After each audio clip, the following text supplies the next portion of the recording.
हर इंसान की जिंदगी में एक जंग होती है जो दुनिया को नजर नहीं आती। ये जंग बाहर के हालात से नहीं होती, ये जंग इंसान के अपने दिमाग के साथ होती है। कभी तुम बिना वजह थक जाते हो, कभी लगता है तुम बहुत मेहनत कर रहे हो लेकिन जिंदगी आगे नहीं बढ़ रही। और सबसे ज्यादा दर्द तब होता है जब तुम खुद से पूछते हो, मुझ में ही कोई कमी तो नहीं। साइकोलॉजी कहती है जो इंसान अपने आप पर यकीन खो देता है वो हार पहले ही जाता है, चाहे हालात बाद में बदले।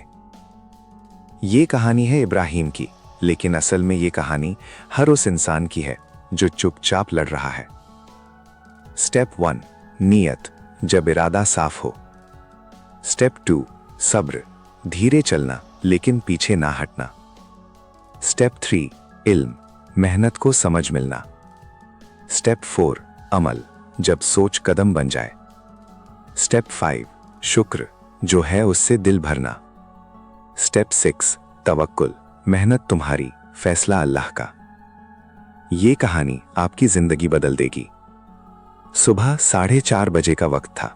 गांव अभी सो रहा था लेकिन इब्राहिम उठ चुका था। ठंडी जमीन पर सजदा करते हुए वो रोज एक ही जुमला कहता, या अल्लाह, आज मुझे सीधा रखिए। इब्राहिम ने धीरे धीरे ये समझा कि जब तक इंसान का इरादा साफ ना हो उसका दिमाग हमेशा प्रेशर में रहता है। वो काम करता है लेकिन अंदर से खाली होता है। जब इब्राहिम ने अपनी नीयत बदली और काम को अल्लाह की रजा से जोड़ दिया तो उसका दिमाग हल्का होने लगा। साइकोलॉजी भी यही कहती है, मीनिंग के साथ जीने वाले लोग मेंटल तौर पर ज्यादा स्ट्रांग होते हैं। सुबह काम, शाम थकान और बीच में लोगों के ताने, अभी तक कुछ बना? इस मेहनत का फायदा क्या? ये लफ्ज सिर्फ सुनाई नहीं देते, ये दिमाग में अपनी जगह बना लेते हैं। इब्राहिम भी कई मर्तबा टूट गया। उसे लगता था शायद वो लेट हो चुका है। फिर उसने एक बात समझी, अल्लाह का सिस्टम जल्दी का नहीं होता लेकिन गलती का भी नहीं होता। सब्र ने इब्राहिम को यह सिखाया कि रुकना और हार मानना अलग बात है। जो इंसान सब्र सीख लेता है वो इमोशनल पैनिक से बाहर आ जाता है। इब्राहिम रोज काम करता था लेकिन पहले सिर्फ थकता था। फिर उसने सीखना शुरू किया, रोज सिर्फ 1 घंटा, कभी मोबाइल पर, कभी किताब से, कभी लिखकर। साइकोलॉजी के मुताबिक रोज थोड़ा सीखने वाला इंसान अपने आप पर कंट्रोल महसूस करने लगता है और जब कंट्रोल आता है तो फियर कम होने लगता है। इब्राहिम के लिए इल्म सिर्फ नॉलेज नहीं बना, इल्म उसके डर का इलाज बन गया। दुआ उसकी जिंदगी का हिस्सा थी लेकिन अब उसने कदम भी उठाना शुरू किया, छोटे कदम लेकिन रोज। जो लोग सिर्फ सोचते रहते हैं उनका दिमाग थक जाता है, जो लोग एक्शन लेते हैं उनका कॉन्फिडेंस धीरे धीरे वापस आता है। इब्राहिम परफेक्ट नहीं बना लेकिन कंसिस्टेंट बन गया और कंसिस्टेंसी ही असल ताकत होती है।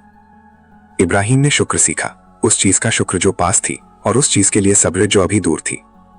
साइंस कहती है ग्रेटफुल लोग ज्यादा पॉजिटिव रहते हैं क्योंकि उनका दिमाग नेगेटिविटी पर फोकस नहीं करता। शुक्र ने इब्राहिम को कंपैरिजन के जहर से बचाया। सब कुछ करने के बाद इब्राहिम ने एक चीज अल्लाह के हवाले की, रिजल्ट। जब इंसान रिजल्ट छोड़ देता है तो उसका डर कम हो जाता है और जब डर कम होता है तो इंसान ज्यादा बेहतर काम करता है। इब्राहिम धीरे धीरे बदला, बिना शोर, बिना दिखावा। वो पैसे से ज्यादा सुकून कमा चुका था। तुम कमजोर नहीं हो। अगर आज तुम थके हुए हो तो इसका मतलब ये नहीं कि तुम हार गए हो, इसका मतलब ये है कि तुम अभी भी लड़ रहे हो। और याद रखो, जो इंसान लड़ता रहता है अल्लाह उसे कभी तन्हा नहीं छोड़ता। सक्सेस पैसा नहीं है, सक्सेस नाम नहीं है, सक्सेस उन प्रिंसिपल्स का नाम है जो तुम मुश्किल वक्त में भी नहीं छोड़ते। अल्लाह हम सबको जिंदगी के सही प्रिंसिपल्स पर चलने की हिम्मत दे। आमीन।